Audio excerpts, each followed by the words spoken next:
نبی پاک علیہ السلام نے فرمایا ہر عالم کے پاس نہ بیٹھنا، اس عالم کے پاس بیٹھنا جو تمہیں 5 چیزوں سے نکال کے 5 چیزوں میں داخل کرے۔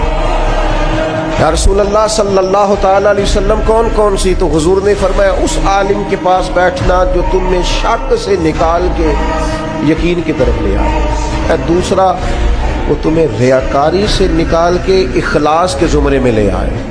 اور تیسرا، نبی پاک صلی اللہ تعالیٰ علیہ وسلم نے فرمایا وہ تمہارے دلوں سے دنیا کی خواہش نکال کے اور تمہارے دل میں تمہارے رب جو تمہیں آخرت میں چیزیں دینے والا ہے اس کی محبت تمہارے دلوں میں پیدا کر دے۔ اور چوتھے نمبر پہ نبی پاک علیہ السلام نے فرمایا اس شخص کے اس عالم کے پاس بیٹھو جو تمہیں تکبر سے نکال کے عاجزی کی طرف لے جائے۔